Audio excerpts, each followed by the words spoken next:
serious. People who have survived a murder attempt by dumb luck. What's your story? Thank God for my nosy neighbors. I always used to hate how nosy they were. Until this happened. When I was about 10 I was riding my bike outside. My parents always let me ride my bike outside during the summer, but only up and down the street we were on. One day, a man in a van was parked across the street. He called to me, asking me if I had seen his dog and could help him find it. Me, being a dumb child, offered to help him find it, and I started walking towards his van. My neighbor, an older white lady, came bolting out of her house hooting and yelling, telling the guy to back off.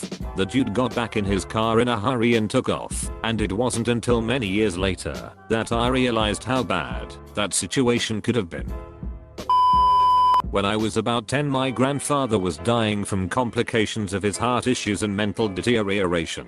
I didn't know him very well as the last time we had been in contact him was when I was a baby. My father never liked him and didn't bother coming with me and my mother to visit him in the hospital. When we got there he was resting peacefully and my mother went forward and whispered some words to him, I imagine about his current state of health. I hang back a little bit because the creepy old guy whom I didn't recall seeing in my whole life really freaked me out. Regardless of my anxiety my mom said I should approach grandpa and share some nice words with him. I understood by how sad my mother was that I shouldn't argue too much, so I approached his hospital bed to speak to him. He didn't seem conscious at all, so I just did what my mother did, leaning forward and just whisper some nice things to him.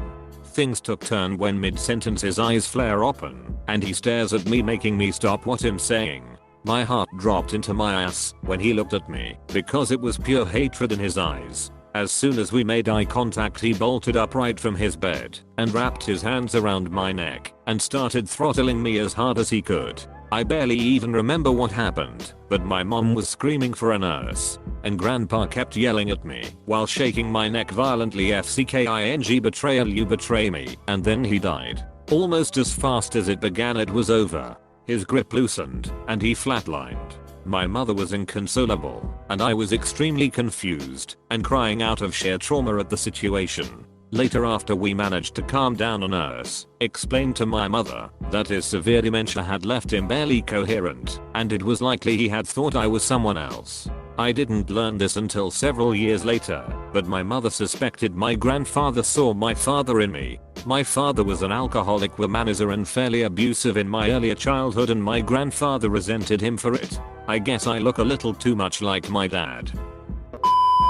Was a bouncer at a club in LA for a minute in the 90s. Stopped some dudes clearly affiliated in a gang at the door after they refused security checks. After a few minutes of their threats and Manson lamps they left spewing all sort of warnings. A little later it starts to wind down, and because it's a little slow and we are overstaffed, so I start to drink.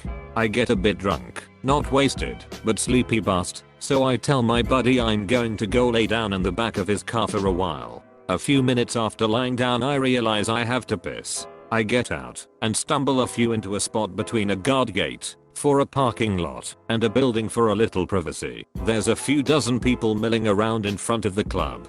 I'm about 25 feet away from the club's entrance and just off an alleyway. While I'm relieving myself, a dude runs right past in front of me, around the guard booth to my rear, and unloads a 9mm recovered rounds from backseat / trunk / roof / bumper into the backseat of the car I just crawled out of. Bam bam bam bam. Unloading into the car. He then turns, runs right back past me, and down the alley into the night. Don't think he saw me at all. Nothing really came of it, except my partner was convinced I was a marked man, and refused to be near me for a year or so.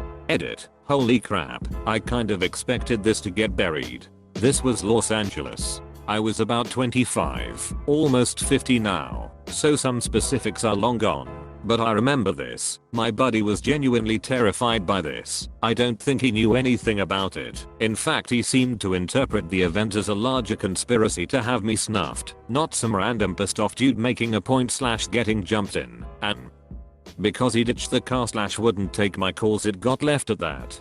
For those concerned with the car, it was like a 1980s rusted out sedan.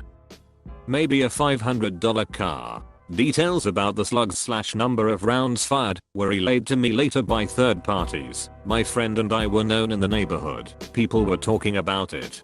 Thank you for the well wishes. Honestly though, this wasn't even the first time I was shot at. It's been a long strange trip. Edit 2. Also, I tried to argue later that it's just as likely the guy was shooting at someone else across the street and that the car just got in the way. But there were holes all through that thing.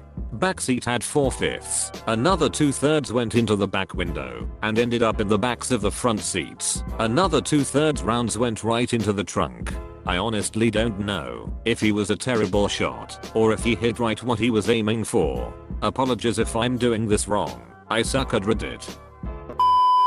My dad has a client that owns a number of fast food restaurants. One day we were working at one of his stores, remodeling, and talking about robberies. The client told us that when he was just getting into the fast food business, he lived in Colorado. He was assistant manager at a chain that required him to wear a tie. A drug addict came into the restaurant to rob them and grabbed him from behind, putting a knife to his throat. He opened the register and the guy attempted to slit his throat anyway, except the knife was dull and couldn't cut through the material of the tie. The client began to fight back and escaped with minor injuries. Addict went to prison and apparently he has the tie in a frame at home. Throw away because it got some media. I'm a criminal defense attorney. I was representing this guy that had embezzled almost $500K from his business partner. He was looking down the barrel at several years in prison. A bunch of his assets had been seized by the government, was being sued by multiple creditors for north of $2 million, and was in the midst of an ugly divorce and wasn't allowed to see his kids. I was one of 3 lawyers he had: criminal, civil and divorce. He was drinking a lot and using coke. I used to get this incoherent phone calls in the middle of the night that ranged from threats to crying. He came to my office one day and asked for me, but I was in court. My secretary said he was perfectly civil. He then went to his divorce lawyer's office and shot him to death. Got stopped by the police a short distance away and was wounded in a shootout. He would later tell the cops that he had come to my office to shoot me that day and also planned to shoot his civil attorney. I have a friend who had a party at his parents' house when he was in high school that a ton of random people went to. He got super drunk during the party and went upstairs to go to sleep, knowing that his friends would watch the party for him. My friend woke up from his nap to a guy from his school sitting on top of him stabbing him to death. He was stabbed 7 times before it stopped, and he laid there on the bed dying. The only reason he is still alive is because his best friend came upstairs to ask him if it was alright if he made a frozen pizza and found him. The assailant was put in jail and recently was released, and it scares me to know that a guy who wanted to know what it would feel like to kill someone said during the trial is still out there free. Our neighbors when I was growing up had 3 kids the same ages as myself and my siblings. We were all friends and got along well for the most part. Their eldest child, I'll call him Peter, has Asperger's syndrome and was known to have outbursts that would sometimes be violent. One day, when I was 5 or 6, our mothers decided to take all 6 of us to a nearby wading pool because it was hot out. Well, due to that, it was pretty busy and there were a lot of other kids. There were 2 lifeguards there, but were generally too busy chatting with each other to be doing their jobs. As my mother later tells me, I was off with my neighbor's daughter, was my age, and Peter. I don't remember why, but he suddenly flew into a fit and decided that I was at fault for something. D, being about 8 and a lot bigger than me, grabs my head and holds it under the water. I remember that. I remember not being able to breathe. I remember clearly thinking that I needed air or I was going to die. I remember fighting, but not being strong enough to get him off of me. Then I remember my mom's face. She had a clear look of both terror and fury. I remember looking over and seeing Peter sitting with his arms around his knees, rocking back and forth as his mother tried to calm him down. Then I remember my mom absolutely losing it on the lifeguards, who had missed everything and were clueless as to why this tiny woman was screaming at them that her daughter had almost drowned on their watch. To this day, I have a fear of swimming and absolutely do not like having water on my face, even when I'm showering. I jumped out of a moving vehicle. This was in college in a different country. There were commuter buses that takes us to and from the campus and dorms. I had to stay 30 minutes later for a project, so around 7:30 p.m. by then the commuter rush was gone. I was the only passenger and I was sitting at front next to the driver. He was acting already shady. It was dark and rainy. He made a sudden dark turn of a grass-lit hill. He said something's wrong with the tires. I said in getting off. He won't let me. The hill leads to a cliffside where rapes and murders have happened before. I had the pointy stick of my umbrella facing him ready to jab if he tried anything, which he tried to reach/grab for me. I jumped and ran straight to the highway where another commuter bus stopped, surprised seeing a girl coming out of the tall grasses. I saw the driver of my previous ride speeding away. Nothing was wrong with his tires. Mine's not extreme by any chance, but a couple of years ago my brother and I went to walk the dog at like 11 p.m. We left through the side gate, live on a corner, and right as we exit I see this weird looking dude at the corner of the footpath walking weirdly towards us. Got bad vibes and told my brother to get the dog and get back inside. This dude is walking kind of side on and hiding something in his hand behind his back. As I'm getting my brother through the gate, the dude says something like, "Oh, I'm made, can I come in? I need a blanket, I'm freezing." I just ignored him and went inside and locked the door. We then get a call from the people who live 2 doors up. The same dude knocked on their door and their 10-year-old son opened it to see the dude holding a fucking hatchet. Anyway, I'm glad I went with my gut on that one. My supposed best friend decided that my wife and I were too perfect. Therefore it must all be an act, and I was obviously abusing her. He was at our house after I made an awesome dinner and we were having fun drinking and singing karaoke. I went to the kitchen to put some glasses away, came back and leaned on the couch with him slightly behind me to the left of me. Then I heard a thunk and felt an amazing amount of pain on the top of my head. He had picked up the whiskey bottle on the table and smashed it into my skull. I was very confused as to WTF was happening. Then the blood started pouring. I didn't want to get blood everywhere, so I went to the kitchen. Dude is pacing back and forth saying weird shit. I thought about my gun, which was close by, but I wasn't thinking quite straight. He left. I had a huge concussion and still suffer side effects from it. My number 2 goal in life is to live longer than that shat, just so I can shit on his grave. I, 18F back then, now 25, was on my way home at night after meeting a friend. My home was just 10 minutes away from the train station. After a few minutes I felt someone following me. No big deal, I thought, just someone else walking home. But I started walking faster. I realized the person behind me was catching up. Weird. In my head I started to make up scenarios of how to defend myself if the person would attack me. Never would I think of this to actually happen. Well, until I felt something on the back of my head, hitting me hard. I went furious. I turned around and attacked the guy. My mind was just full of anger towards this stranger who, what I thought, hit me. We were wrestling until I fell on the ground. He was sitting on top of me, strangling me. I tried to crawl my nails into his eyes as deep as I could, but I started to black out. Suddenly there was this thought in my head, wake up, or you will die. Well, adrenaline kicked in again, and I opened my eyes and screamed at the top of my lungs, attacking him again. That helped. He stood up and began to run. I laid there for a few seconds, then I started to run home, still screaming. My mom was already at our door and opened for me because my screams woke her up, or her mother senses, who knows? She immediately called the cops and they could arrest him on the same night. It turned out that he actually shot me in my head from behind. They assumed that the gun didn't work properly. The bullet didn't penetrate my skull and stuck in there, but as far as I know they never found out why the gun misfired. I'm glad though.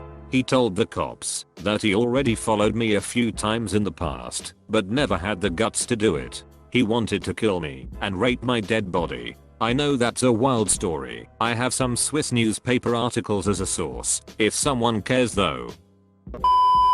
Sophomore year of college, went with a friend to go hang out at his old college. We were supposed to crash with a few friends of his, but we met a few ladies and ended up at a pool party. Next day went home, and my friend started getting calls from one of his buddies' moms asking if he'd seen him. Turns out in the middle of the night a few guys broke into the house, kidnapped my friend's buddy and roommate, took their car and drove them out to the middle of nowhere and executed them. I guess it was part of some gang initiation. I was supposed to sleep there with my friend. I still sometimes think about it and get the shivers. Edit. Spelling. This happened in 1999 in Steubenville, Ohio. Someone posted link to the wiki page in the comments. Thank you to all the people who commented. I posted this before work, and then my phone went crazy for the next few hours. I was 14 and outside in my garage petting my cat. It was November, so it was already dark by 5 PM. Someone opened the door behind me without me hearing, grabbed me by my ponytail, and starting dragging me outside. They hit me on my head with a brick and knocked me out. Pulled me halfway around my house when, I'm guessing this is when, they stabbed me on the left side of my stomach. This must have brought me out of my daze, because my mom said she heard me scream from inside where she and my brother and sister were in the kitchen. They came out the front door and saw me bleeding out on the sidewalk, called 911. Had 12 stitches, double layer, a severe concussion, and whiplash. Didn't eat and hardly slept for a week. They never found them. Edit. Somehow believed for nearly 14 years I was 15 when this happened. Turns out I was 14. Edited to correct. Second edit. Thank you so much for my first gold. I was riding in a train across Eastern Europe. I was running low on money, and even though I had been warned that a woman should not travel alone in second class seating, I did not spring for first class. I was sitting alone in one of the compartments that seats 6. This was also a mistake and a very stupid one to sit alone. Eventually the train stopped, and a man got on. He was very drunk. He came into my compartment and I guess thought I looked like his ex-wife. He attacked me. If it were not for the fact that this particular station was the border between two countries, I would be dead. Instead, border patrol from both countries were on the train, and while I was unable to scream, the door was open and at least a half a dozen uniformed men jumped him and saved me. I was in the hospital for a little while but recovered. At one point during the trial, one of the cops asked me if I wanted him and his buddies to hold the guy down while I hit him. I thought he was joking, so I said no, go ahead, you do it. I was also joking, but it turns out they took it seriously and were about to. I did put a stop to that at least, but they were so offended that someone from their country would attack a young female American tourist. They were furious with him. So many people there depended upon tourism. This all happened many years ago. I was the lead man at a factory. A girl starts working there, and I take an interest. After a few months, I find out she is in a terrible drug-fueled abusive relationship. Every night, I tell her to call me, I'll come get her. Finally, after months, she calls me, I come get her, and take her to my house. The guy she was in the relationship with didn't take too kindly to me taking her away. He spends the next 2 years harassing and threatening us. A few months after she and I got married, we went out for a few drinks. Her ex just happened to be at the bar we went to. He apologized to us for the threats and harassment. We were sitting outside talking with a few other people. Next thing I know, I'm on my back on the ground with someone choking me. I try all I can to get them off of me, but being blindsided and them being on top of me, it wasn't easy. As I struggle to get free, everything goes black. Then I see the light at the end of the tunnel. In that moment I was certain that this was the end of me. I somehow managed to get a better hold of this person's head, and I yanked them off of me. We run to the car and get away. A week or so later, my wife had been talking to everyone she thinks might know what happened. Turns out, her ex had paid 2 people $50 to kill me that night. I was doing volunteer work in Central America, working in a really bad area of the capital city. It was a slum built on top of the city's garbage dump. The whole place reeked of trash, and there were large metal cylinders coming up out of the ground throughout the area to vent the gas from decomposing garbage underground. As a fellow volunteer and I walked down a dirt path, 2 men approached us. I'd never seen them before. They were acting strangely, but I just thought they were drunk or high. A lot of people in the area drank rubbing alcohol to get drunk, since it was cheaper than beer or liquor. Over time, drinking the rubbing alcohol would really mess with their brains. As the men got closer, they began acting really friendly, too friendly. One of them came close to me, trying to put his arm around my shoulders. At first, it seemed like the behavior of a guy who gets happy and friendly when he's drunk. However, an alarm went off in my head, and I gently, but firmly, pushed him away. I tried to make it seem light-hearted and playful, like, "Hey, man. How's it going?" Affectionate shove. I didn't want to make a scene. Since I was a gringo, I didn't want to seem like an ugly American. This went on over and over down the whole path. He'd get close, I'd shove him off, he'd come close again. Finally, my friend and I came to a fork in the path, and we went one way, while they went another. After we got to the house of some people we knew, we told them about the two guys. I was so focused on protecting myself, I didn't even notice much of what was happening with the other guy. They said, "Oh, everyone around here knows him. That's his routine. He comes up to people, pretends to be friendly, puts his arm around them, then pulls out his knife and stabs them in the stomach." I was that close to getting stabbed to death. I don't know if this counts, because I didn't find out until 10 years later, when I was 7 to 8 years old, when my parents broke up. My dad apparently tried to kill me and my mother, along with everyone in the household at the time, including the cats. He failed to get in house. The 2 times he tried,